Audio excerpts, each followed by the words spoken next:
Hello, welcome back, and thank you for tuning in. There are so many videos on YouTube, and you chose this one. Now, we're pretty excited because we're doing something that we don't usually do on the show. We're talking about a current event as it is happening, and that is the TPP, the Trans-Pacific Partnership.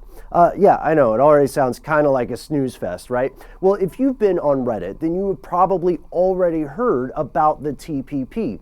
It is a free trade agreement, and free trade is one of those tricky buzzwords that you hear pundits toss back and forth on the news, but never quite explain what it is. It just sounds good. I mean, people like free stuff. Trades sound like something people do. Free trade, yeah, boom, you win.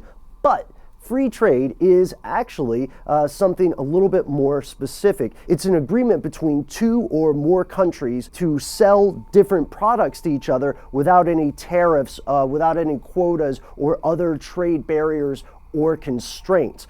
So this would mean that if the United States was selling autos in Japan, for instance, that they would not have a Japanese tariff on these autos, and then the price of an American car would be more competitive, right? So that's basically what it is, and free trade has a lot of supporters and a lot of opponents, and something very important to recognize about free trade is that this is not the first free trade agreement that's ever happened. There was something called NAFTA beforehand, CAFTA.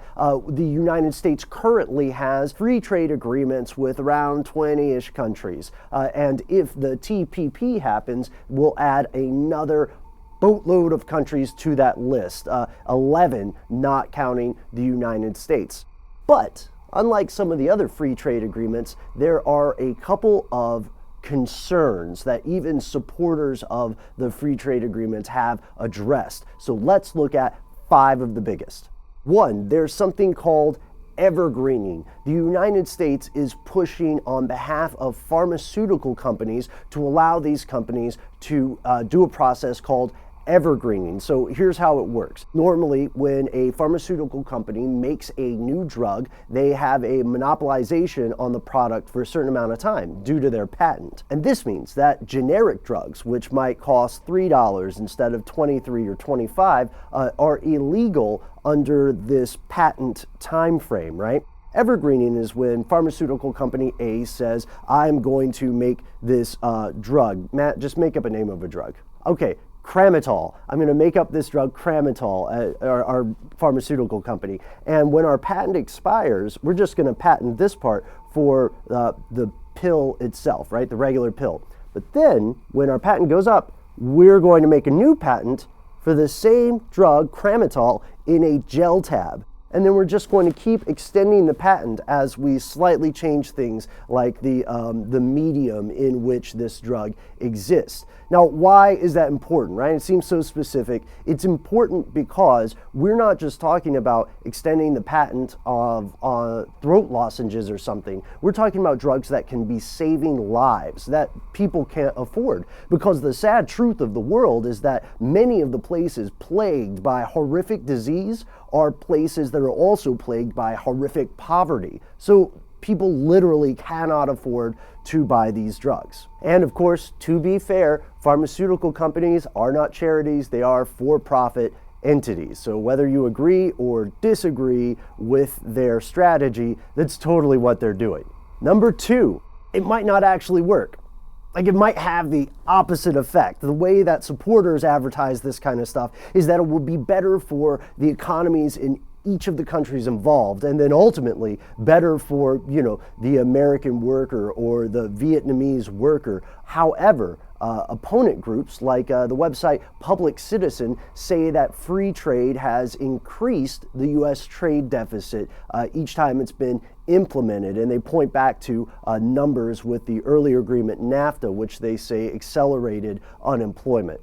3, but it didn't accelerate unemployment for everybody. Yes, the opponents of these things say that a very small group of people, at the very top of the pyramid, are going to make out like gangbusters, because this will allow their businesses to have a larger, more global reach and access to markets that they ordinarily would never be allowed to enter. And when I say the rich, I guess it's important for us to say, we're not talking about necessarily one or two individuals. We're talking about wealthy corporations. And that is one of the big sticking points for the Trans-Pacific Partnership. People are worried that the corporations are helping write the laws that are being negotiated in these trade agreements. And the idea here is that the corporations are playing too much of a role, that they're stepping in and doing what should be the job of negotiators and governments. And that's not unprecedented, at least in the United States. This kind of corporate state handshaking occurs in organizations like ALEC or in other similar things, think tanks also, watch out for those.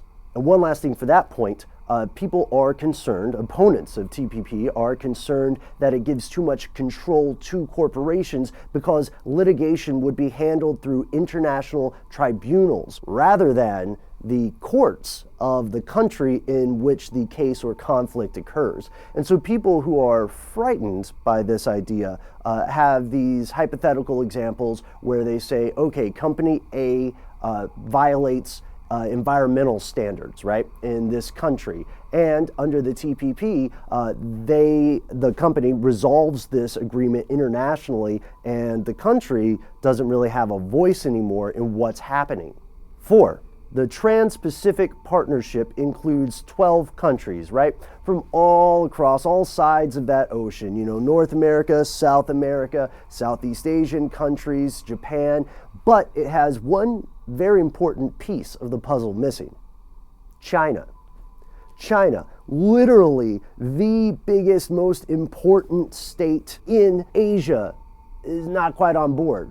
So how is that going to work, and how trans-Pacific is it really? The Chinese government, or at least officials in the government, have portrayed this as an attempt by the United States to contain China and prevent it from becoming a superpower. 5, and I don't know about you, Matt, but this is the most disturbing thing to me. Some of these other things are sort of philosophical approaches to business, right, or government, but this one is scary no matter what side of the political or ideological line you fall on. Ladies and gentlemen, number 5, the TPP is secret. Don't get me wrong, the laws or agreements that they make will still apply to you, will still apply to your country, but you're not going to get to read them. As a matter of fact, one of the only reasons that we know some of the substance of the TPP is that WikiLeaks released some drafts of the agreement along with notations and what people are pushing for. Now, in all fairness, the Office of the U.S. Trade Representative said that an amount of secrecy is required so that the negotiations can work. But to other people, especially people who have been reading about this or finding out about it through wild speculation and stuff, the concerning thing is that there's a secret here, which, Congress is also fast-tracking this and really wants to get it signed. But they're saying there's a secret here, not because it's part of negotiation, but because it's stuff they don't want you to know. Thanks so much for watching. Stay tuned for our upcoming episode in the original format on the Trans-Pacific Partnership. You can also check out our audio podcast. We're all over the internet, and we're always looking for new ideas for new episodes. So go ahead and toss me a like and let us know what episodes you want to see next in the comments.